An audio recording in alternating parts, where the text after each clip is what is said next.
ગુજરાત સરકારમાં મંત્રી એવા બચુ ખાબડના બંને દીકરાઓની મનરેગા કૌભાંડમાં ધરપકડ થયા બાદ તેમને તમામ સરકારી કાર્યક્રમોમાંથી દૂર રાખવામાં આવ્યા છે.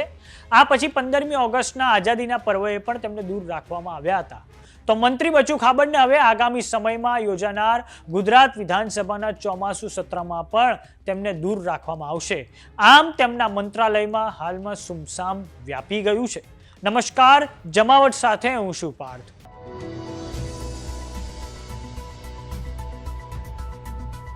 દાહોદમાં ખૂબ ગાજેલું મનરેગા કૌભાંડ, જેમાં ગુજરાત સરકારના મંત્રી બચુ ખાબડના બંને દીકરાઓની ધરપકડ કરવામાં આવી છે. તો હવે 8મી સપ્ટેમ્બરથી ગુજરાત વિધાનસભાનું જે ચોમાસુ સત્ર મળવા જઈ રહ્યું છે તેમાં પણ મંત્રી બચુ ખાબડને દૂર રાખવામાં આવશે. બચુ ખાબડનું જે મંત્રાલય છે પંચાયત વિભાગ, તેના સવાલોના જવાબ કૃષિ મંત્રી રાઘવજી પટેલ આપશે.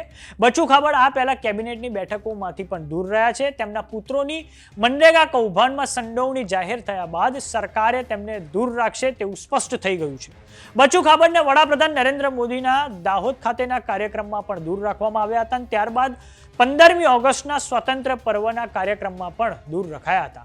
તેઓ છેલ્લે ગોધરા ખાતેના એક કાર્યક્રમમાં જોવા મળ્યા હતા. આમ મુખ્યમંત્રી ભૂપેન્દ્ર પટેલે સ્પષ્ટ મેસેજ આપી દીધો છે કે ભ્રષ્ટાચારી મંત્રી હોય કે સરકારી અધિકારી, કોઈને સહેજ પણ ચલાવી લેવામાં આવશે નહીં. આવનારા દિવસોમાં જે કેબિનેટનું વિસ્તરણ થવા જઈ રહ્યું છે તેમાં બચુ ખાબડની વિકેટ આમ પાકી મનાય છે.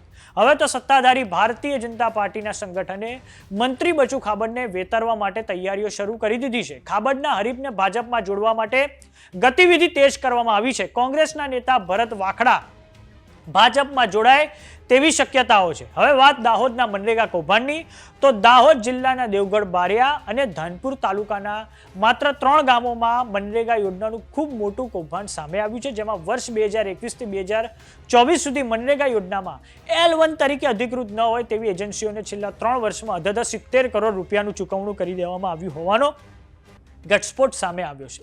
સરકારી અધિકારી, કરાર આધારિત કર્મચારીઓ અને એજન્સીઓની મિલીભગતથી આ આખું કૌભાંડ આચરાયું છે.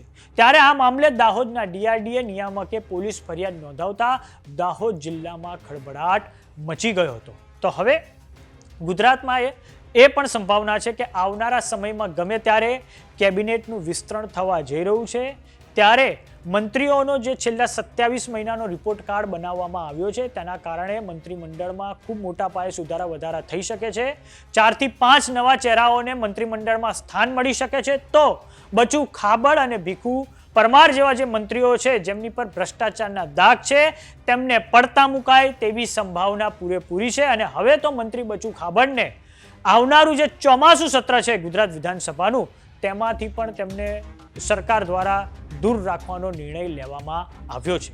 તો આ બાબતે તમારું શું માનવું છે અમને કોમેન્ટ બોક્સમાં લખીને જરૂર જણાવો. જો તમે અમને YouTube પર જોઈ રહ્યા તો સબસ્ક્રાઇબ કરો. જો તમે અમને Instagram અને Facebook પર જોઈ રહ્યા તો ફોલો કરો. સાથે જ અમારી WhatsApp ચેનલ આવી ગઈ છે, જોઈન કરવાનું ના ભૂલતા. નમસ્કાર.